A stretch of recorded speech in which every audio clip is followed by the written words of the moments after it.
Patch 5 is like an iceberg. The dust has settled and I'm going to go over all the new features and content. You're probably all familiar with the secret area on Minedive, where it reads you wishes. And when you put the keycard in, you get to go to a secret room that's some kind of energy core that responds to music, although it's completely uninteractive. But there's a lot more to this map than we initially thought.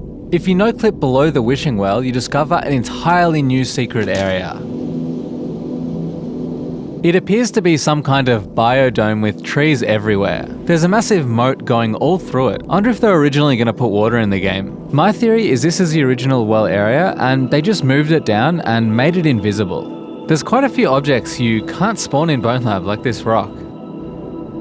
And if you look a bit closer, you can put your keycard into the wishing well, opening this giant hole, which takes you to this music energy core, and you can see all these floating particles around. Initially I thought that making noise would change the way they moved around, but it didn't seem to do anything. In the game files, it's referred to as the acoustic reactor. There's these strange nodes. If you grab onto them, the thing you're holding will get stuck in your hand. I couldn't let go of this Nimbus gun, nor could I use it. If I moved my hand really fast, it eventually just got unstuck. I think perhaps this is just a bug with patch 5. There's a bottom section to the core, and it leads to all these creepy rooms. This one has the same notepad that's in the original dev room on this map. It seems like this was the original dev room, and there was an art piece in there that dynamically interacted with the sounds you would make. Maybe they didn't have time to complete it before the game released, so they eventually just cut it from the game. Hopefully we'll see it in a future update though. It's much cooler than the dev room we have now. If you explore even more, it gets even stranger. The hallways and doors just seem to be never ending. Each section is blocked off and can only be accessed with a Nimbus gun. It has a really creepy vibe, especially when you think about how far underground you are. I went back up to the top to explore some of the other areas. A lot of the doors just lead you off a cliff, and there's a lot of dead ends. So I was just exploring through all of them and stumbled across this button, and when I pressed it, it opened this huge elevator. This was probably the mechanism to get back up from that music core room. I checked out the top, but there was nothing there. There's nothing at the very bottom either, but somewhere in the middle there's a door. And if you press the button, it opens up another area. Here you can see a room where people seem to be monitoring the different levels in Bonelab. It's a little bit creepy. It's just wild how this entire map is under Minedive. I wonder what else we've missed, and why is it only available from patch 5? But that's not the only weird thing on Minedive. In my Bonelab Secrets video, I mentioned all these strange exit doors. In the mission, you don't ever get out of your cart, but if you do get out of your cart and no clip around, you'll find these exit doors littered all over the map. The doors even have little areas behind them. It seems very strange. Why would they be there if you can't ever see them? Well, in patch 5, they've all been updated so you can open them. I also took a look at this really suspicious hole and found an elevator at the bottom of it. The elevator seems to be fully functioning as well, being able to take you up if you press the button. It seems to go nowhere, but I still thought it was extremely strange. There's something odd going on this map. Whether there's a whole bunch of cut content or they're going to add something to it later on, it's just bizarre. But Stress Level 0 did give us some official content in the form of a modded map called Chamber 7. We can use it to test out all the new features. It's available on the mod.io website. There's lots of hidden tunnels and alleyways all throughout this map. I wonder if they're hiding some things on it or it's just a development build. Surfaces now have lots of bullet effects. Bioluminescent, blood, bone, cardboard,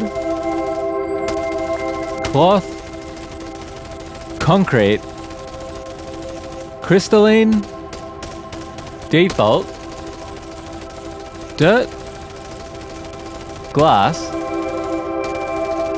hydraulic, metal, pure metal. This one's got to be my favorite. It looks so realistic. Thin metal, paper, plant.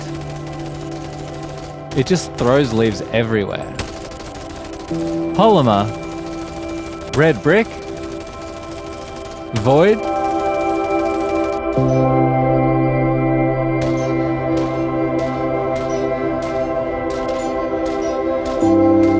And finally, wood. These really add to the overall effect of the game. They just look amazing. There was a problem in modded maps where enemies would need to be alerted by you shooting before they attacked you. Now they've introduced zone aggro, so as soon as you walk onto the area, the enemies will attack you. It didn't fully work on the map Stress Level 0 gave you. Some enemies still required a shot to wake up, so it partially worked for me.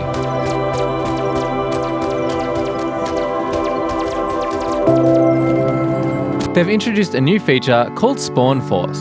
It applies a directional and/or angular velocity when a crate spawner object is spawned. So it means when things spawn on your custom map, they can come in at an angle very fast. I saw it used a few times in the campaign to throw enemies at you. The player rig has significant enhancements aimed at improving physicality and control. Essentially, the hand can accurately achieve your desired positions. It uses a fully physical body framework, incorporating spine, elbow, and wrist constraints directly into the art process rather than relying solely on the IK for connecting hands to the head. Additionally, it's mentioned that an active ragdoll feature is in development, aiming to enable the rig to simulate tumbling in 6 degrees of freedom movement. And while we're talking about the rig, they fixed the glow stick grip issue. I never really use it, so I didn't notice. All levels have been cleaned up, removing unnecessary objects. They look much cleaner. Apparently this also makes the game file size much more optimized. I definitely noticed the levels look a lot cleaner. Impacts and particle effects have gotten a lot more consistent. In the earlier games, sometimes you couldn't quite get the desired result you wanted, so it's good to see they've fixed that.